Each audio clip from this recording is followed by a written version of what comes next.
ऐसा क्या सीक्रेट है जिसकी वजह से केवल 5% बच्चे ही जो नीट के लिए अपेयर होते हैं वो फर्स्ट टाइम में ही नीट के एग्जाम को क्रैक कर पाते हैं, जबकि 95% बच्चे फर्स्ट अटेम्प्ट में नहीं कर पाते और उसमें भी मैक्सिमम बच्चे कई सालों तक 2 साल 4 साल 5 साल मेहनत करने के बाद भी नीट के एग्जाम को क्रैक नहीं कर पाते। Hi, myself Dheeraj Suman, director of DSM classes, preparing student for IIT and medical exam.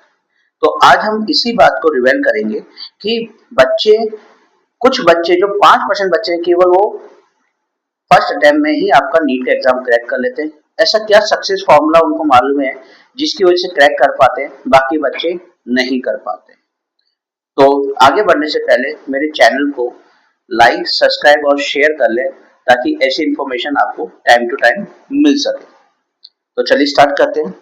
तो देखिए क्या है कि जो भी नीट के लिए प्रिपेयर कर रहे हैं उनको एक बात पता है कि जो नीट का एग्जाम है वो टोटल 180 क्वेश्चंस का होता है, 3 आवर्स का होता है और पर क्वेश्चन पॉजिटिव +4 और नेगेटिव में -1 होता है। 720 का पेपर है और जिसमें मैं जनरल कैटेगरी के साथ से बात कर रहा हूँ, तो जनरल कैटेगरी में कट ऑफ जाता है 640 के ऊपर, यानी कि आपको मोर देन 90% नंबर लाने हैं तब जाके आप कट ऑफ क्लियर कर पाएंगे। बात क्लियर है? चलिए अब आगे बढ़ते हैं। आगे आप ये जानते हैं कि जो मेडिकल का पेपर है नीट का, उसके 3 सेक्शंस होते हैं, बायो, केमिस्ट्री और फिजिक्स। बायो 50% आती है, केमिस्ट्री 25% आती है और फिजिक्स आपकी 25% आती है। ठीक है। जनरली जो मेडिकल के स्टूडेंट्स होते हैं उनकी मैथमेटिक्स कमजोर होती है, इसलिए उनको न्यूमेरिकल पार्ट से थोड़ा सा डर लगता है। अब इस डर की वजह से क्या करते हैं, वो ये लोग फिजिक्स को टच नहीं करते। जब भी प्रिपरेशन करने बैठते हैं, मुझे हो गए यहाँ पे 20 साल से ज्यादा कोटा में हो गए देखते हुए कि बच्चा जब भी प्रिपेयर करने बैठता है तो वो बायो उठाएगा या केमिस्ट्री उठाएगा। अब सपोज करें एक बच्चा है जो केमिस्ट्री को फिजिक्स को बार बार इग्नोर कर रहा है, तो बायो आपकी 50%, केमिस्ट्री आपकी 25%, टोटल मिला के 75। कट ऑफ के लिए कितना चाहिए? 90%। कहाँ से आएंगे? क्या वो बच्चा सक्सेस होगा? नहीं होगा। कोई भी बोल देगा नहीं होगा। क्यों? कट ऑफ 90% है और सक्सेस होने के लिए आपको कट ऑफ 90% चाहिए और आप कितना ला रहे हो? आप 75 ला रहे हो। अगर आप 100% सही रहते हो आपके बायो और केमिस्ट्री में। एक और बात में बात करूं, मतलब बच्चे ने पहले तो आपका फिजिक्स को टच नहीं किया, वहीं पे उसका सिलेक्शन क्राइटेरिया कम हो गया।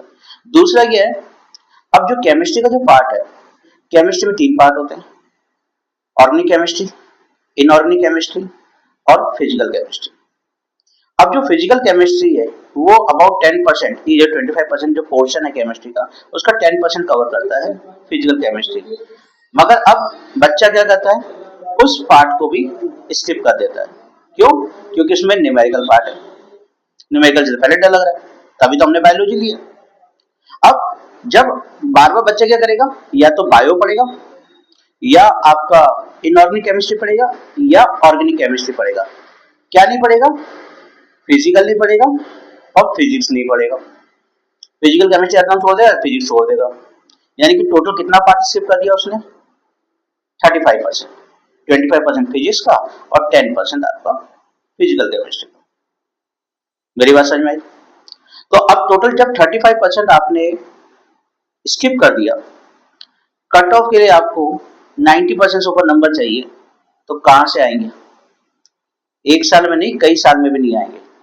अब जो बच्चा फर्स्ट अटेम्प्ट में इस चीज को क्रैक करता है नीट के एग्जाम को, उसको पता है कि जब तक फिजिक्स और फिजिकल केमिस्ट्री पे फोकस नहीं करेंगे तब तक हमारा सिलेक्शन नहीं होगा, तो वो स्टार्टिंग से ही फिजिक्स पे फोकस करने लगता है।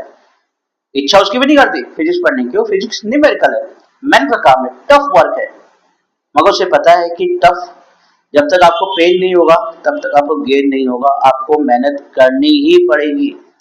नहीं चाहते हुए भी फिजिक्स और फिजिकल केमिस्ट्री पे भी इतना ही फोकस करना पड़ेगा जितना आप बायो पे कर रहे हो, ऑर्गेनिक केमिस्ट्री पे कर रहे हो और इनऑर्गेनिक केमिस्ट्री पे कर रहे हो। सबको लेके चलना पड़ेगा, तब जाके आप 90% कवर करेंगे। और इस चीज की क्या श्योरिटी है कि आप बायो और ऑर्गेनिक और इनऑर्गेनिक केमिस्ट्री में फुल आउट ऑफ फुल ले आएंगे। तो इसलिए आपको इनको करना ही पड़ेगा। और जिस बच्चे को ये चीज मालूम है वो शुरू से फिजिक्स और फिजिकल केमिस्ट्री पे फोकस कर रहा है, जिसकी वजह से उसका फर्स्ट अटेम्प्ट में ही नीट क्रैक हो रहा है। तो ये चीज याद रखिए कि नीट अगर क्रैक करना है तो आपको फिजिकल केमिस्ट्री और फिजिक्स पे ही फोकस करना पड़ेगा, जितना आप बायो या केमिस्ट्री पे फोकस कर रहे हैं। आई होप मेरी बात आपको समझ में आई होगी। तो अगर आपको पसंद आई है तो इसी तरह की और भी इम्पोर्टेंट इन्फॉर्मेशन के लिए मेरे चैनल को लाइक करें, सब्सक्राइब करें और शेयर करें। Thank you.